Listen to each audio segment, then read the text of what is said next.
Assalamualaikum warahmatullahi wabarakatuh. Alhamdulillahirabbil alamin. Wassalatu wassalamu ala asyrafil anbiya'i wal mursalin wa ala alihi wa sahbihi ajmain, amma ba'd. Pemirsa Mudipat TV yang kami hormati, alhamdulillah, segala puji hanya milik Allah Subhanahu wa taala.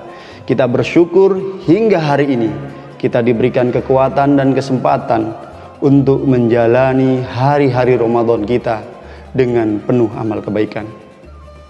Salawat dan salam kepada Rasulullah Muhammad sallallahu alaihi wasallam, Nabi junjungan kita semuanya, yang mengisi Ramadannya dengan sepenuh amal yang berkah, memberikan contoh kepada kita beragam amal yang disyariatkan dalam Ramadan yang mulia ini.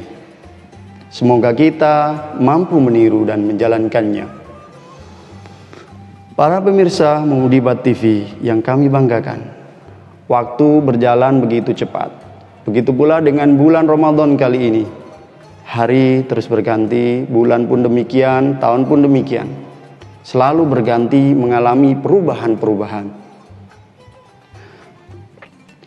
Maka apa yang seharusnya kita lakukan dengan adanya perubahan waktu yang berlalu tadi? Apakah kita cukup hanya dengan menjadi seorang manusia dan seorang muslim yang seperti sebelum-sebelumnya? Pemirsa, hal yang terbaik yang kita lakukan sebagai seorang muslim tentunya adalah melakukan muhasabah atau evaluasi diri. Allah Subhanahu wa taala berfirman, A'udzu billahi minasyaitonir rajim. Ya ayyuhalladzina amanu taqullaha wal tanzur nafsum ma qaddamat lighad wattaqullaha innallaha khabirum bima ta'malun. Hai orang-orang yang beriman, bertakwalah kepada Allah dan hendaklah setiap diri memperhatikan apa yang telah diperbuatnya untuk hari esok atau hari akhirat nanti. Al-Hasyr ayat 18. Salah satu yang perlu kita renungi adalah berjalannya waktu yang begitu cepat. Terkadang membuat banyak orang lalai, sehingga saat usia menjelang senja atau bahkan badan mulai terlihat rentak, penyesalan itu datang begitu rupa. Rasulullah pernah berpesan kepada kita, manfaatkanlah 5 perkara sebelum datangnya 5 perkara lainnya, yaitu masa mudamu sebelum masa tuamu, masa sehatmu sebelum masa sakitmu, masa kayamu sebelum masa sempitmu, masa longgarmu sebelum masa sibukmu, dan masa hidupmu sebelum datang kematianmu. Hadis yang diriwayatkan oleh Imam Nasai. Agar kita tidak termasuk mereka orang yang lalai dengan berlalunya waktu dan berkurangnya usia kita, maka marilah kita renungkan beberapa hal yang diajarkan oleh agama Islam untuk menjadikan waktu kita lebih berkah. Yang pertama adalah mencari akhirat tanpa melupakan dunia.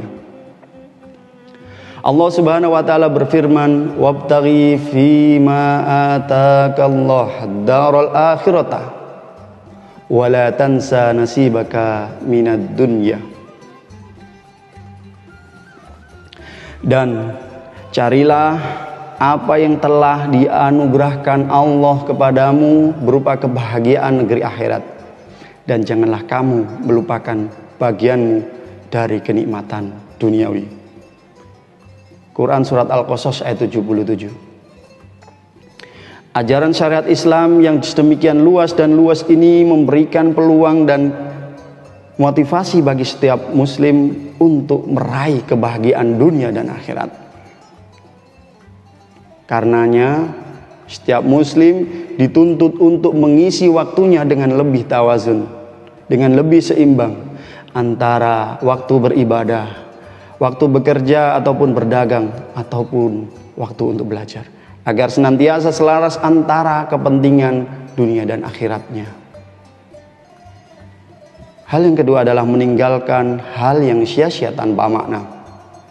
Rasulullah sendiri pernah berpesan tentang kunci sukses mendapatkan waktu yang berkah. Beliau pernah bersabda, sebagian dari bukti kebaikan keislaman seseorang adalah dia meninggalkan apa yang tidak bermanfaat baginya. Hadis riwayat Imam Malik. Waktu yang luang akan senantiasa menghadirkan ujian baru bagi kita. Apakah kita menghabiskannya dengan hal-hal yang tidak bermanfaat, ataukah menjadikannya sebagai momentum untuk memperbanyak amal? Seorang muslim harus senantiasa mawas dengan waktu-waktu luang yang datang silih berganti menghiasi siang dan malamnya. Adapun yang ketiga, tips yang ketiga adalah memperbanyak amal yang mengalirkan pahala secara terus-menerus. Beramal untuk akhirat bagaikan berinvestasi. Kita menginginkan hasilnya terus akan mengalir untuk diri kita, meski kita tidak lagi hidup di dunia ini. Usia kita pun terbatas, tapi pintu pahala masih akan selalu terbuka jika kita memulai amal kebaikan yang selalu bermanfaat bagi orang lain. Rasulullah dalam hal ini pun berpesan, jika seorang manusia meninggal, maka terputuslah pahala amalnya kecuali dari 3 sumber. Sumber yang pertama adalah sedekah jariyah, yang kedua adalah ilmu yang bermanfaat, sumber yang ketiga adalah anak yang soleh yang senantiasa mendoakan orang tuanya. Inilah amalan-amalan dengan nilai investasi yang tak akan pernah surut. Sebagai contoh, menuliskan ilmu dalam buku atau mengajarkannya secara langsung, memberikan beasiswa pada pelajar, atau bahkan mewakafkan membangun masjid ataupun madrasah. Semua ini bila dengan niatan baik menjadi sumber pahala yang akan senantiasa terus mengalir insya Allah. Bahkan ketika jasad kita telah menyatu dengan tanah sekalipun. Akhirnya semoga di setiap berlalunya waktu kita senantiasa menjadi momentum untuk kita untuk mengevaluasi diri dan memperbanyak amal setelahnya, agar menjadikan waktu kita tentunya lebih berkah. Wallahu a'lam bishawab. Nasrum minallah wa fathun qarib. Assalamualaikum warahmatullahi wabarakatuh.